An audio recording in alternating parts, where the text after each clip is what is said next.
Hi guys and welcome back to a new video. In today's video I want to talk about mounts and I want to explain how you can make some gold with some of the new mounts that we are getting in Dragonflight.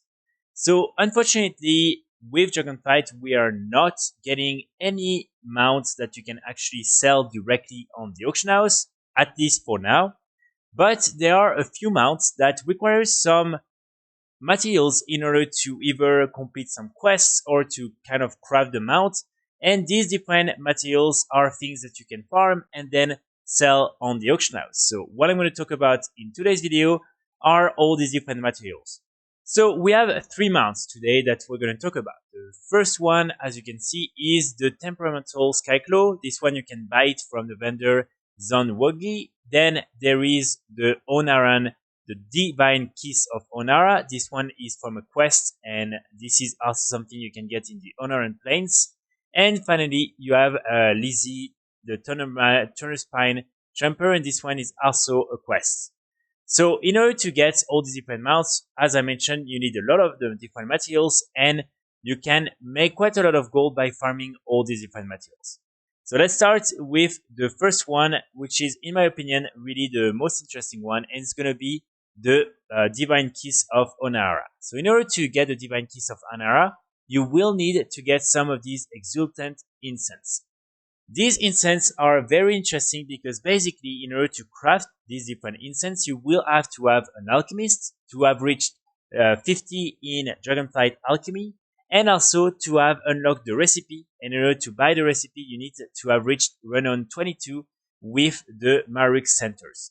So this is something that for now is very limited because not a lot of people have reached the reputation yet.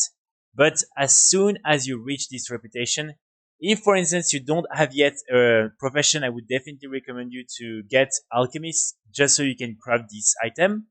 And of course, if you have an alchemist, then try to get the reputation to Renown 22 because right now you can make quite a lot of gold with these different incense. Of course, keep in mind that the more you wait, the less valuable this item will be. So this is definitely something you want to do now in order to make a maximum profit with this incense. After that, for the Temperamental Skyclaw, you will need three different items. These items are the Tusker Jerky, the Flash Frozen Meat, and the Gnolans Hour Special. So in order to get all these different items, you will need to come in the Azurspan. Here, you want to farm all these different items in three different spots. So for the Gnolans Hour Special, you want to come here in the Brackenhide Hollow, and here you want to kill all the different gnolls that are here. So this is something you can do solo, but I would highly recommend you to find a group in order to do this farm because otherwise it might be a little bit difficult. And again, you can find easily some groups just by going in the group search and to look for some farms. And sometimes you will have some farms available for this specific farm. Then for the Tusker Jerky, you want to come here in this camp right here. And here you will be able to get also some of these items. And finally, for the last item, the Flash Frozen Meat. So for this one, you will be able to get it by killing some of the gnolls that are in that part of the map, especially around this camp. You will have some gnolls that really drop this item quite a lot. So all you need to do before, in order to unlock this item, or at least for this item to drop a lot, is to complete a side quest. This quest is True Survival. So in order to start this quest, you will need to just do a few quests before, and they all start with the old Grimtusk NPC. So this guy is located just here next to the camp. You will normally have the exclamation mark on your map, so you can just start the quest. You will just have to do 2 or 3 things in the town, and then it will offer you the quest True Survivors, and you will then be able to complete it. So this is something very easy to do that you should be able to complete in maybe 5 or 6 minutes maximum. And finally, for Lizzie's mount, here you will need 5 different items, and 4 of them can be found on the auction house. So these 4 items are the Eye Fiber Leaf, the Taosmite Piranha, the Woolly Mountain Pelt, and the Fluorescent Fruit. So as you can see, 2 of them are extremely cheap at the moment, so I would not really recommend you to waste too much time on that. And then we have 2 that can be interesting.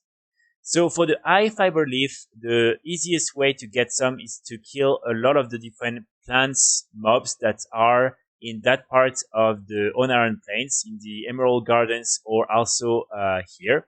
So this is really the easiest way to do it. 4, if you really want to get the pelt, apparently one of the easiest ways to go around the ruins here, or you have like over spot with a lot of mobs that are a little bit all around the plains. Then for the fluorescent item, you want to come here. Normally you have like a lot of spiders and everything, so you can kill the spiders and get some. But again, these 2 items are extremely cheap, so I would not really recommend you to do that. And then of course for the piranhas, you simply want to fish them. So this is something you can do anywhere. But what I would highly recommend you, if you really want to fish them in particular, is to come here in the river mouth fishing hole. You unlock this fishing hole when you reach Ronon 4 with the Tusker. And basically here you will have a lot of the different like school of fish. So you will find a lot of these piranha that you can then get. So that's pretty much it for today's video. Again, keep in mind the value of many of these items will change a lot throughout the expansion, and probably they will decrease quite a lot simply because right now there is a high demand, and so a lot of people are getting the mounts, but later in the expansion, definitely they will have more people selling these items than people looking to buy them. So again, these are the type of things you can do right now, and probably in a few weeks, month from now, it won't be as interesting. So hopefully they will have overmounts that we will be able to make some gold with later on. It maybe hasn't been discovered yet, or maybe Blizzard will add overmounts later in the expansion that we will be able to sell directly on the auction house or to make some gold with. I will anyway update you if that's the case. In the meantime, I wish you all a great start of the week. I will be back very soon with more guides and more videos, and I will see you all very soon. Bye!